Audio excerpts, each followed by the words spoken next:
Another day in the Final Fantasy VII community, another wave of copy-pasty slop and disingenuous takes. You have to love it. This isn't anything new when it comes to anything related to the FF7 re-trilogy, but lately, every single time Final Fantasy VII Revelation gets mentioned in any interview, most of this fandom immediately grabs one sentence, rips it completely out of context, and starts gaslighting in real time.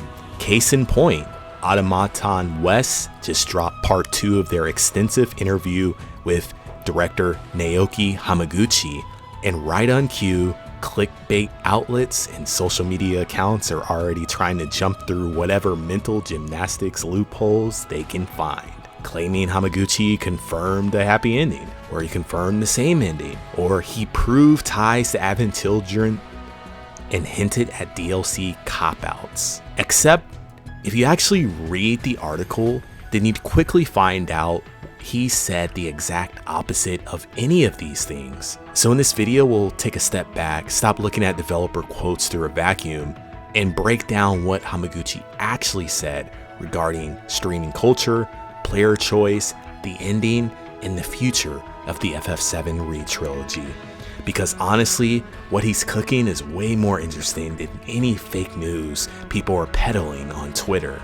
First, a quick note on the source. Automaton West is operated out of Osaka by Active Gaming Media. Unlike typical Western aggregation sites that run foreign quotes through Google Translate and throw up clickbait titles, Automaton's bilingual editorial team works directly in Japan. That means when we take a look at Hamaguchi's answers and responses here, we're getting the true nuance of his Japanese responses. The article first opens up on the topic of streaming and JRPGs, and specifically about what Hamaguchi said about this. I believe it was maybe a month ago, a few weeks ago. It was an interview with 4Gamer. And what happened is people tried to frame Hamaguchi as being anti-streaming, or he was blaming streamers for why RPGs are not performing well in the domain. They claimed he blamed streamers for RPG sales, basically. And Hamaguchi was asked to clarify this, and he gave a masterclass response. He's not mad at streamers. He eventually shouted out, of course, back when Summer Games Fest happened in 2026, he actually swung by Maximilian, his house right after, and they had like a little interview sit down, and he was pointing out how much positive influence creators bring to the game. What he actually said was a caution to himself as a creator. He acknowledged that narrative-driven JRPGs face a real challenge, and that is, if a game is just completely linear and passive, players might feel satisfied just simply hopping on Twitch, hopping on YouTube, TikTok, whatever, and just watching someone else play it. So how is Square Enix responding to this in Revelation? And basically Hamaguchi says is they want to make sure you can't get the full experience through a screen. So Hamaguchi revealed that FF7 Revelation is heavily incorporating side content where narrative outcomes and battle strategies branch based on player choices. He explicitly stated, and I quote, "We wanted each of the characters to have their own beliefs, resolve, and feelings as they head towards the story's conclusion. On top of that, we felt it would be better if that emotional journey were different for each player." So let's think about that for a second. Instead of just throwing everything and homogenizing how everyone feels about Cloud, specifically how everyone feels about Vincent, or how the girls feel about Cloud, or the rest of the party in general, your choices align with how you, the player, how you view their mindset going into the ending. So this is specifically talking about branches within the story that lead up to the ending, which again, Hamaguchi had to reconfirm there will be one singular ending, and we'll talk about that more soon because we touched on that in this article. I believe they want branches to ebb and flow more smoothly, unlike in Rebirth, whereas this wasn't the case for each branch, of course.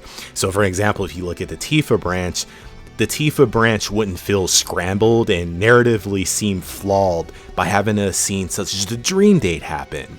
I don't think this is necessarily a move due to fan feedback from Chapter 14 overall, because there was a lot of negative feedback specifically from players that did opt to take the Tifa branch because it was just disjointed and just discombobulated once you got there.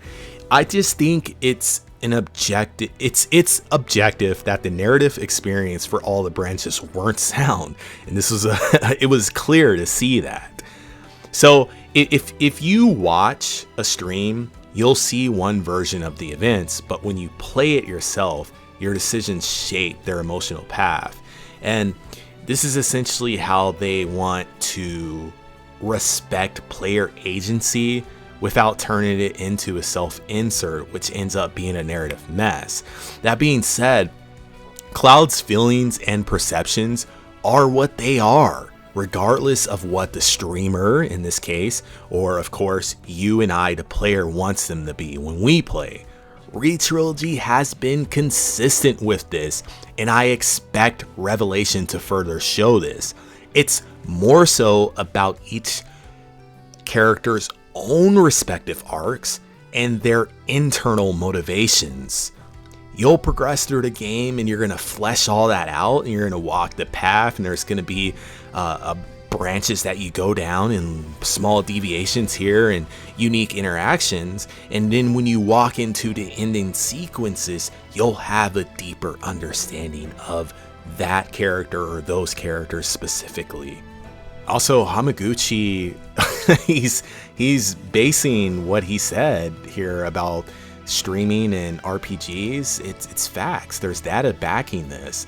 And when you look at these numbers here, this is literally from 2024 up until today. This data taken from like Stream Hatchet and Twitch Tracker. Also, I work with doing editing with several content creators, and ones, when it comes to RPGs, they never perform as well as anything else.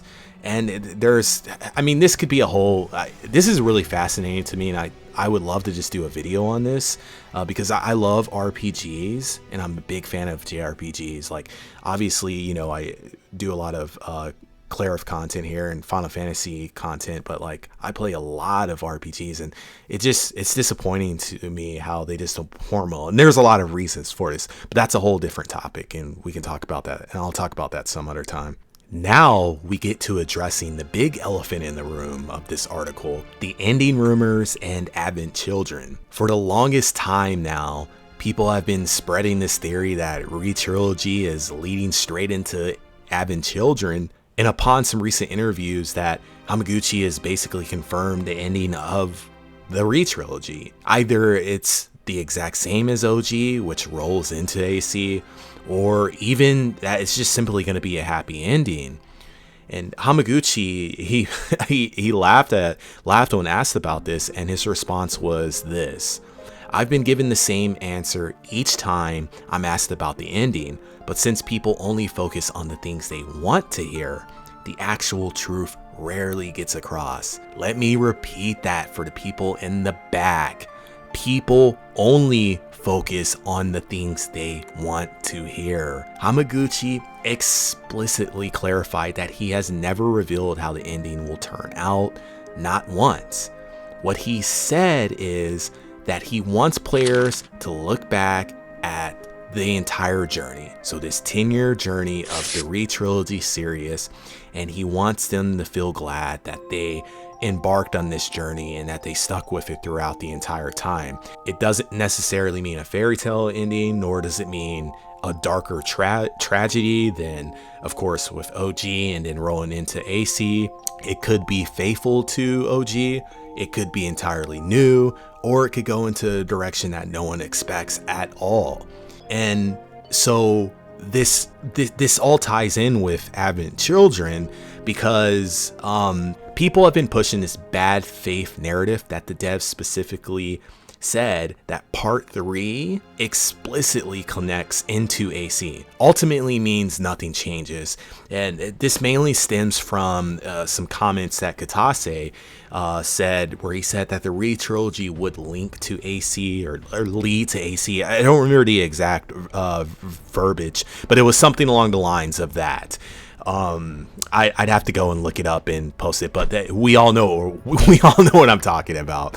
So Hamaguchi cleared up the translation nuance here too. So Hamaguchi explained that Square Enix views the trilogy as an overarching universe framework. Okay, so the remake series created this overarching universe which encompasses the lore of Advent Children, the lore of Crisis Core, and the lore of Dirge of Cerberus. So it takes the entire compilation together and has aspects of all the lore within it. They aren't denying the canon of any of these titles necessarily. Lore from AC, CC, and DOC is all integrated into this overarching world, but Revelation is not locked into acting as this rigid step-by-step prequel, and they aren't erasing any of this. They aren't erasing Advent Children, but they aren't bound or trapped by it. So Revelation, there's no rules or set of there's no set of sequences that must happen because AC, CC, and DOC exist. There's no rules that they have to abide by. So essentially they're saying they can do whatever they want, and that's what everyone should be open to. Yeah, if you think it's literally just going to be the same and this is just a prequel, sequel, whatever the situation is, I caution everyone needs to be open-minded to this, because it could ultimately, I think the way Hamaguchi was talking about how it can go in a completely different direction, that might be what he's really hinting towards, and you never know. So saying Advent Children lore is, so basically saying that Advent Children lore is acknowledged, it is not the same thing as saying this game, being Revelation or Re-trilogy, is solely to set up Advent Children. It's disingenuous. It is a terrible take, and you should never, if you engage with anyone about Final Fantasy VII and they tell you that, I would caution you to immediately disengage with them, because they're not having a good faith discussion with you. So when you consider the totality of Advent Children, it's clearly not desirable or satisfying for life on the planet. The massive amount of suffering, death, depression, how you can just go over all of it, and the planet itself is ultimately injured. And oh yeah, by the way, you have Sephiroth and Genova who are still intimate. This is not this happy, lucky, beautiful ending. And this is why some people have probably said that Hamaguchi's confirmed a happy ending, because all of the devs are on the record of saying that they want all the characters to have a happy ending or be happy. You know, they've hinted to that. So when you look at Advent Children, if the game were to end that way, it would make no sense at all. You see, I'm fine with Advent Children's ending in relation to OG FF7. Yeah, the execution and the sequence of events getting there can be questioned, but overall it was fine. It being negative, it being dark and bittersweet, that all works. I actually think most fans, including myself, I accepted this, but I think what people are getting mixed up now is the fact that if Re-trilogy were to just simply quote unquote lead into, link to, tie to, whatever the verbiage you want to use, those phrases are actually wildly misunderstood, of course. If you take that at face value, then the ending isn't applicable anymore, because the themes are entirely different now. Oh, and by the way, the devs, they're not lying to us. They're not trying to mislead anyone either, because the Re-trilogy has already linked to Advent Children in several different ways. Just go and play through the final moments of Remake again. Then the DLC question came up in the article. The interviewer asked if Revelation might end on a cliffhanger, locking the real ending behind paid DLC, and of course Hamaguchi immediately shut that down. He said the main story will conclude entirely within the main game.